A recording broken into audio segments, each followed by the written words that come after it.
Okay, welcome. So we're on, this is episode 10. We are on chapter 34. It's called The Defiling of Dinah. Okay. Um, okay. Now Dinah, the daughter of Leah, whom she had borne to Jacob. Let me, hold on. I'm very sorry. One second.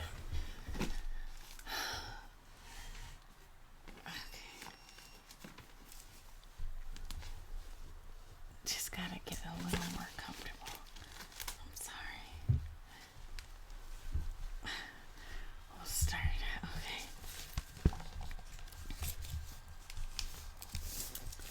Okay. Now Dinah, the daughter of Leah, whom she had borne to Jacob, went out to see the women of the land. When Shechem, the son of Hamor, the Hivite, the prince of the land, saw her, where is this?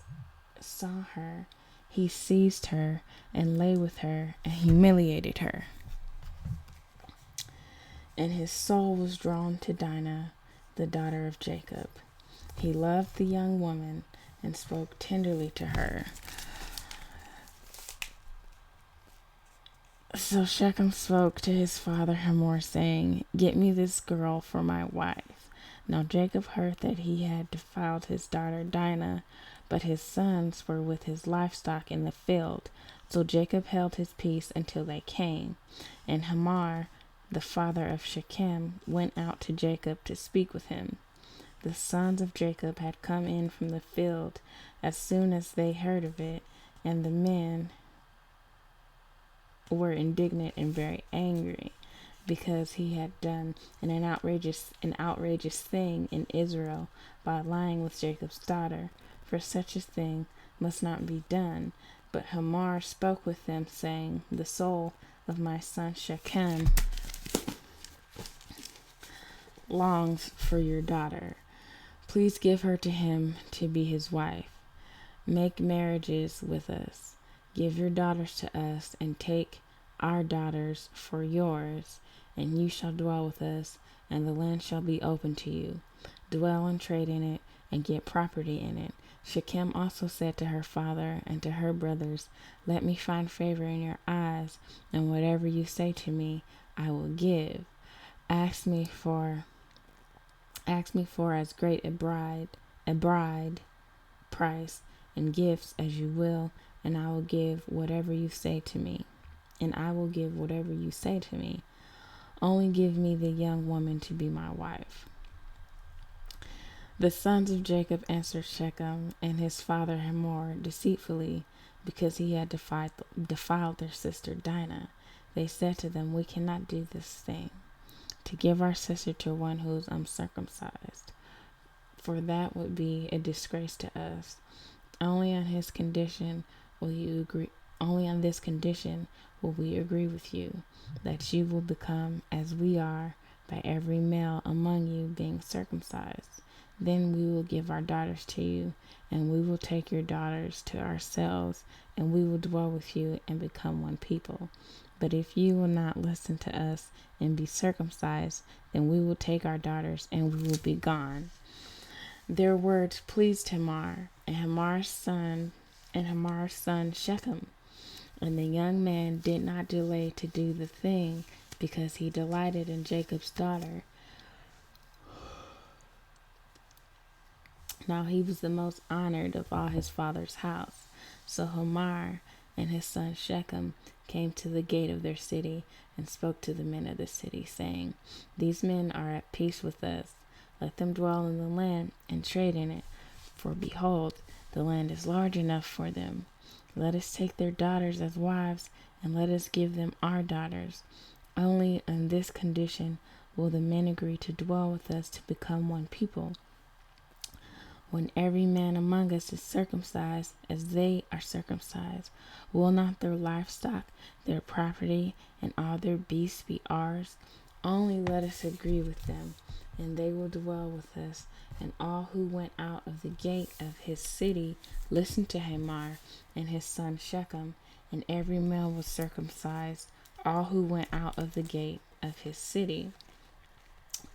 On the third day, when they were sore, two of the sons of Jacob, Simeon and Levi, Dinah's brothers, took their swords and came against the city while it felt secure, and killed all the males. They killed Hamor and his son Shechem with the sword, and took Dinah out of Shechem's house and went away. The sons of Jacob came upon the slain and plundered the city, because they had defiled their sister. They took their flocks and their herds, their donkeys, and whatever was in the city and in the field, all their wealth, all their little ones, and their wives, all that was in the house they captured and plundered. Then Jacob said to Simeon and Levi, "You have brought trouble on me by making me stink to the inhabitants of the land, the Canaanites and the Perizzites. My numbers are few, and if they gather themselves against me and attack me, I shall be destroyed, both I and my household."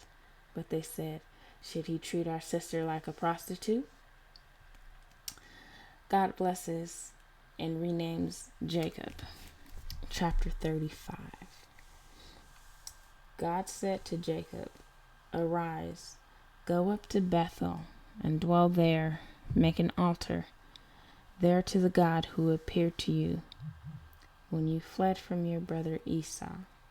So Jacob said to his household and to all who were with him, "Put away the foreign gods that are among you, and purify yourselves, and change your garments.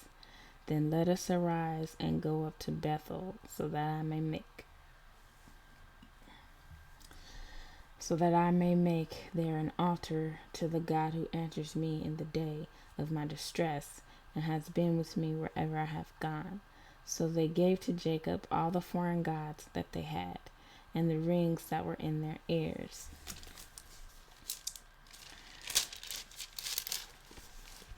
Jacob hid them under the terebinth tree that was near Shechem, and as they journeyed, a terror from God fell upon the cities that were around them, so that they did not pursue the sons of Jacob. And Jacob came to Luz, that is Bethel, which is in the land of Canaan, he and all the people who were with him. And there he built an altar and called the place El Bethel, because their God had revealed himself to him when he fled from his brother. And Deborah, Rebekah's nurse, died, and she was buried under an oak bellow, Bethel. So he called its name Elon Bakuth. God appeared to Jacob again when he came from Padan Aram, and blessed him. And God said to him, "Your name is Jacob. No longer shall your name be called Jacob, but Israel shall be your name." So he called his name Israel. And God said to him, "I am God Almighty. Be fruitful and multiply. A nation and a company of nations shall come from you, and kings shall come from your own body. The land that I gave to Abraham and Isaac I will give to you, and I will give the land to your offspring after you." Then God went up from him in the place where he had spoken with him. And Jacob set up a pillar in the place where he had spoken with him, a pillar of stone.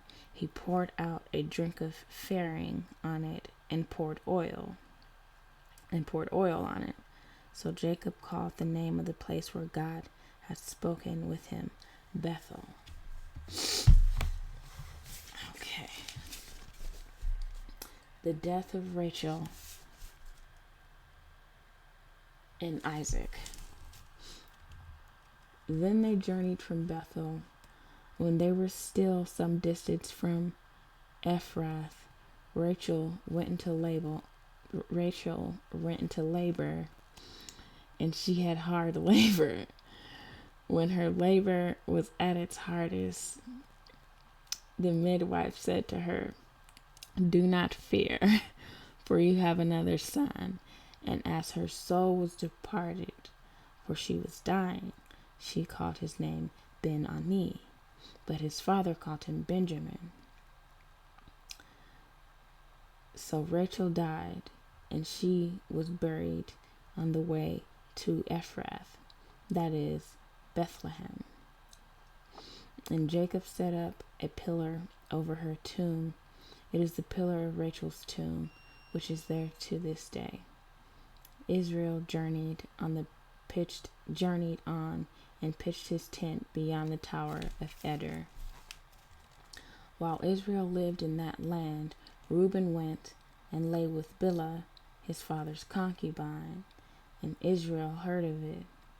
Now the sons of Jacob were 12, the sons of Leah, Reuben, Jacob's firstborn, Simeon, Levi, Judah, Issachar, and Zebulun, the sons of Rachel, Joseph and Benjamin, the sons of Bilhah, Rachel's servant, Dan and Naphtali, the sons of Zilpah, Leah's servant, Gad and Asher.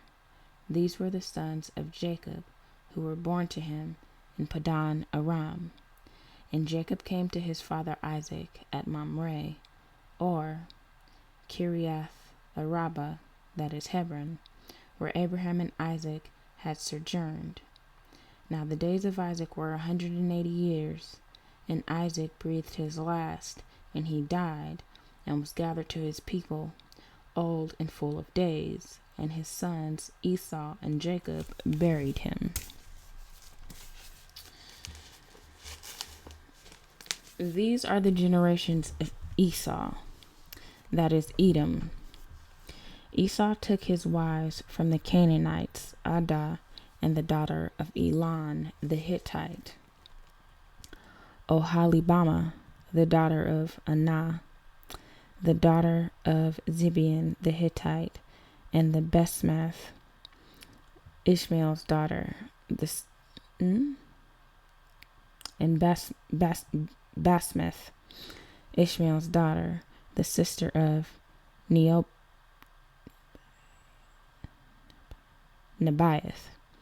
And Adah bore to Esau Eliphaz. Basemath bore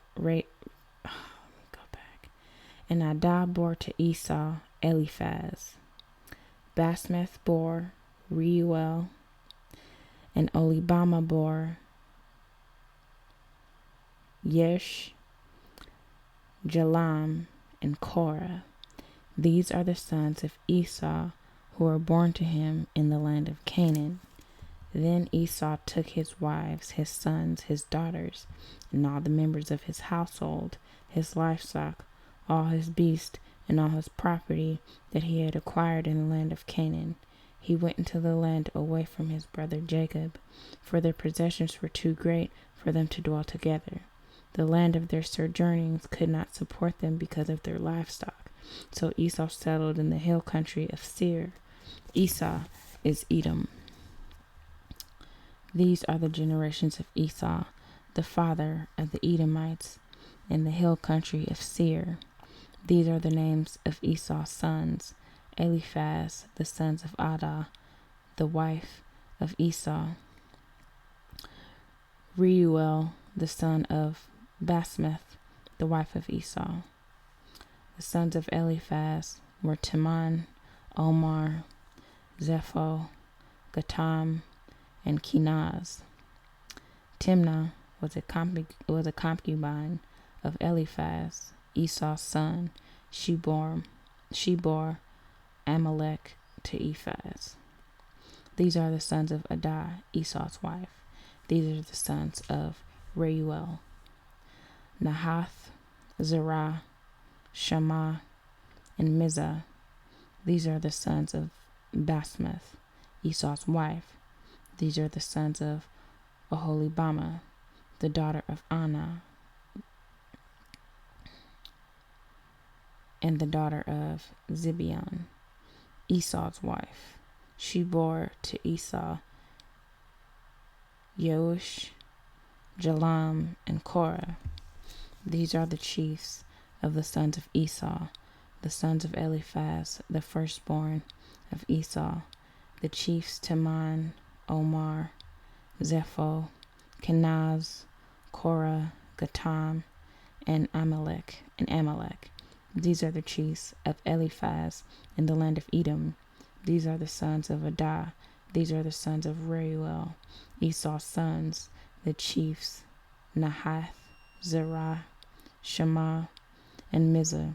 These are the chiefs of Reuel in the land of Edom. These are the sons of Basmeth, Esau's wife.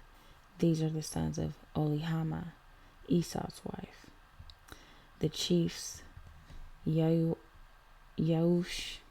Jalam, and Korah. These are the chiefs born of Olibama, the daughter of Anna, Esau's wife. These are the sons of Esau. This is Edom, and these are their chiefs.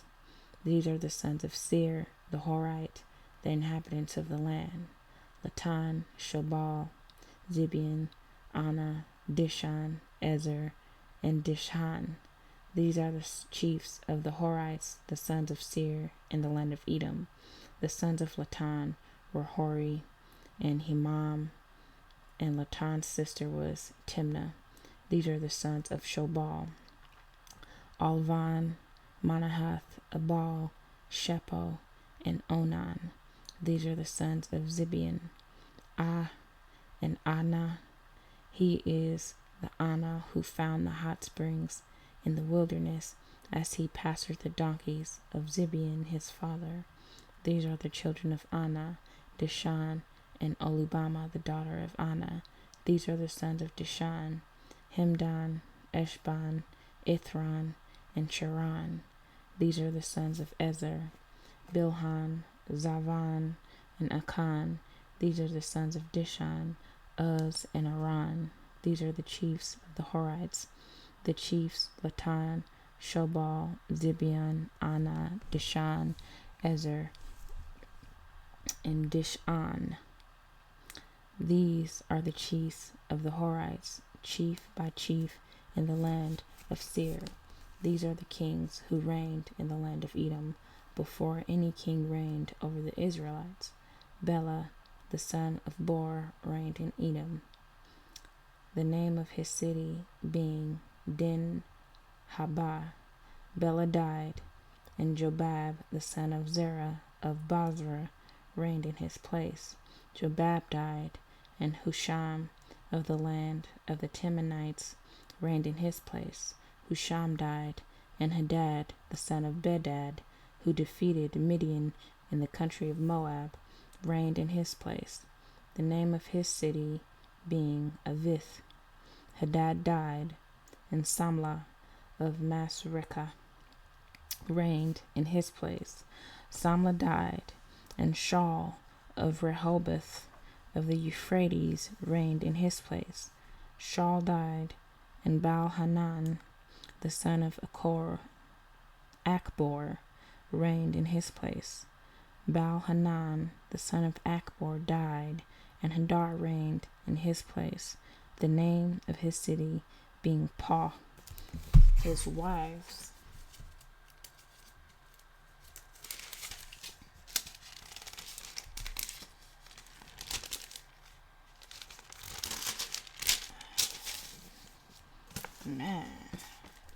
his wife's name was Mehetabel, the daughter of Matred, daughter of Mezahab. These are the names of the chiefs of Esau, according to their clans and their dwellings, and their dwelling places by their names. The chiefs Timnah, Alva, Jetheth, Aholibama, Elah, Penan, Kenaz, Teman, Mibzar, Magdiel, and Aram. These are the chiefs of Edom, that is Esau, the father of Edom. according to their dwelling places in the land of their possessions.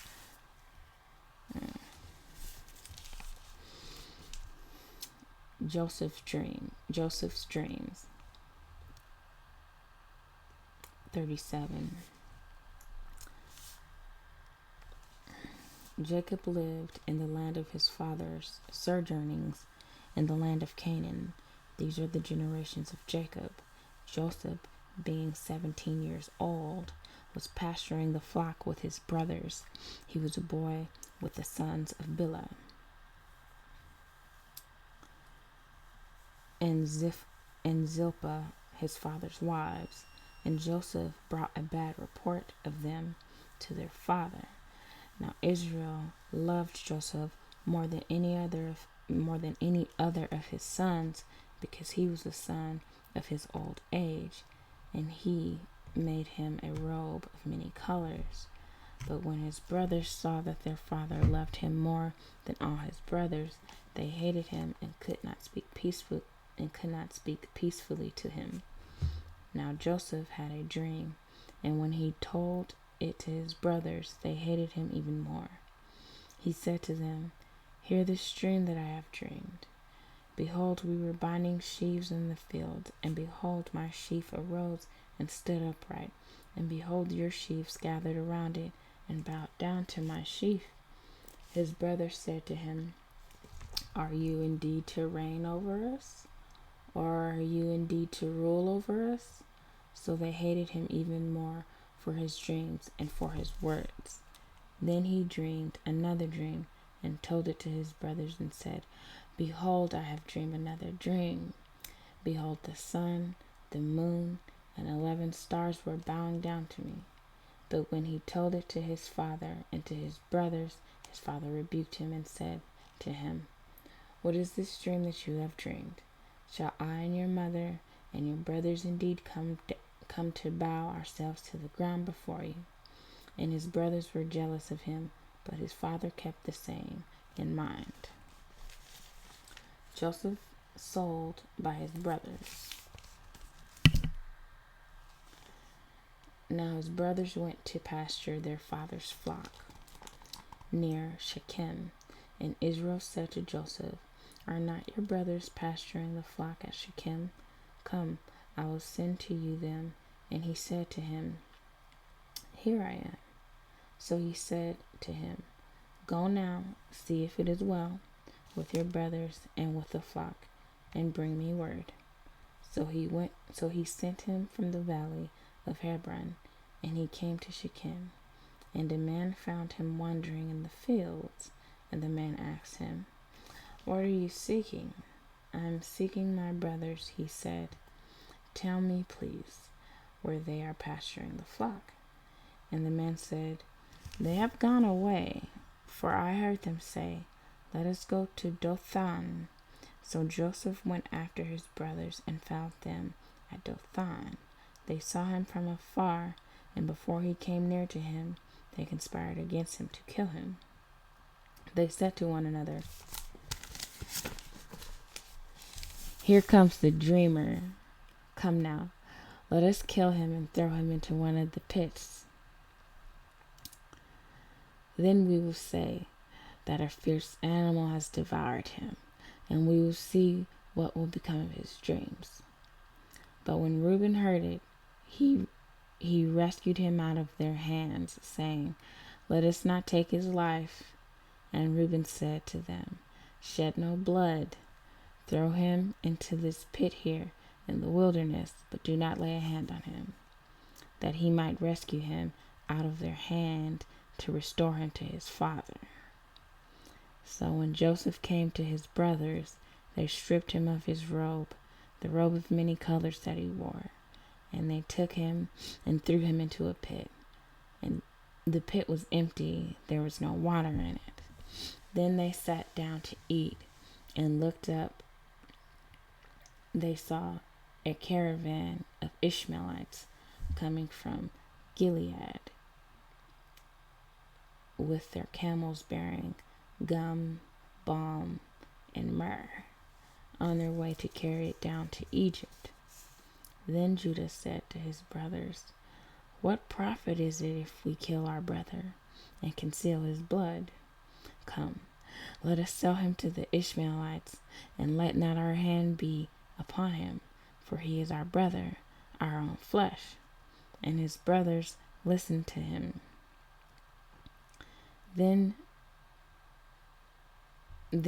Midianite traders passed by, and they drew Joseph up and lifted him out of the pit and sold him to the Ishmaelites for 20 shekels of silver. They took Joseph to Egypt. When Reuben returned to the pit and saw that Joseph was not in the pit, he tore his clothes and returned to his brothers and said, "The boy is gone, and where shall I go?" Then they took Joseph's robe and slaughtered a goat and dipped the robe in the blood. And they sent the robe of many colors and brought it to their father and said, "This we have found. Please identify whether it is your son's robe or not." And he identified it and said, "It is my son's robe. A fierce animal has devoured him. Joseph is without doubt torn into pieces. Joseph is without doubt torn to pieces." Then Jacob tore his garments and put sackcloth on his loins and mourned for his son many days. All his sons and all his daughters rose up to comfort him, but he refused to be comforted and said, "No, I shall go down to Sheol to my son, mourning." Thus his father wept for him. Meanwhile, the Midianites had sold him in Egypt to Potiphar, an officer of Pharaoh, the captain of the guard. Chapter 38. Judah and Tamar. It happened at that time that Judah went down from his brothers and turned aside to a certain Adulamite, whose name was Hira. There Judah saw the daughter of a certain Canaanite whose name was Shua. He took her and went into her, and she conceived and bore a son, and he called his name She conceived again and bore a son, and she called his name Onan. Yet again she bore a son, and she called his name Shelah. Judah was in Chebiz when she bore him. And Judah took a wife for his firstborn, and her name was Tamar. But Judah's firstborn, was wicked in the sight of the Lord, and the Lord put him to death. Then Judah said to Onan, "Go in to your brother's wife, and perform the duty of a brother-in-law to her, and raise up offspring for your brother." But Onan knew that the offspring would not be his, so whenever he went into his brother's wife, he would waste the semen on the ground, so as not to give offspring to his brother. And what he did was wicked in the sight of the Lord, and he put him to death also.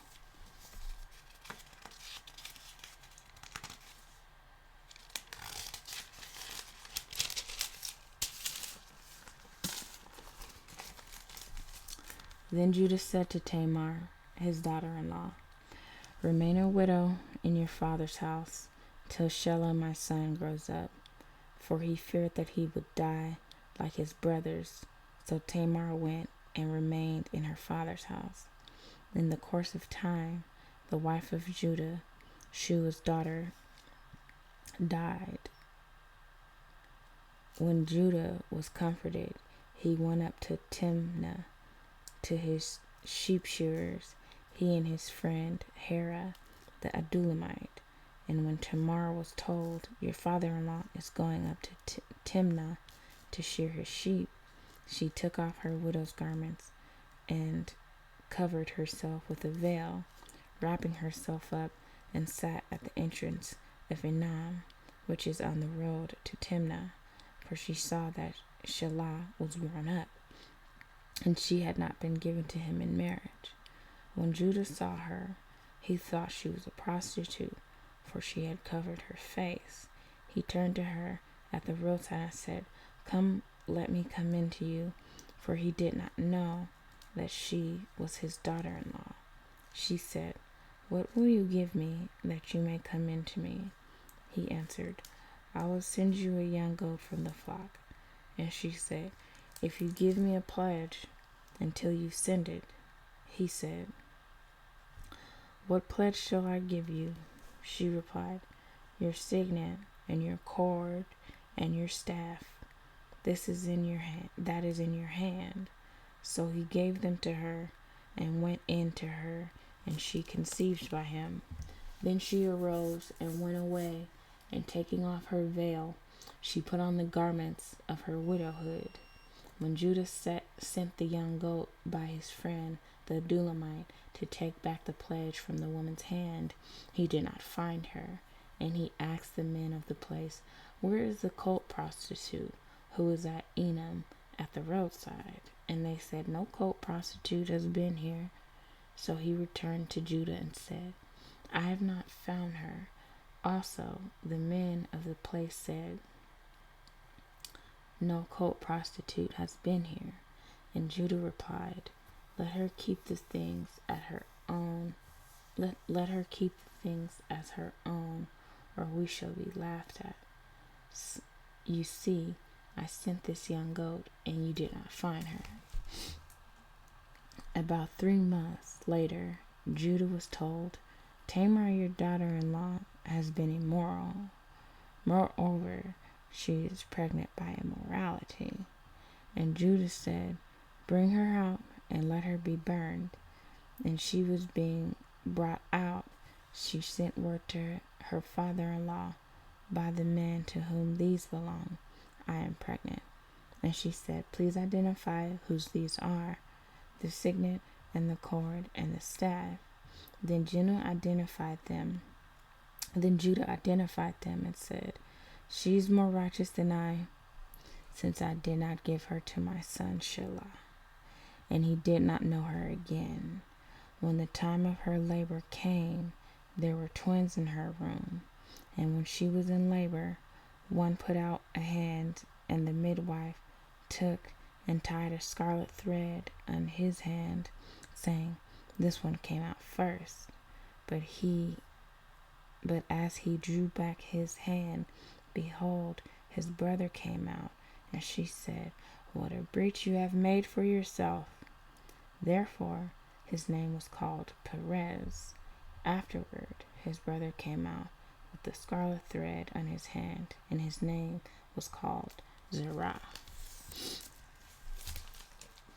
Okay, we have to stop right there. I hope I hope I wasn't too close. Sorry.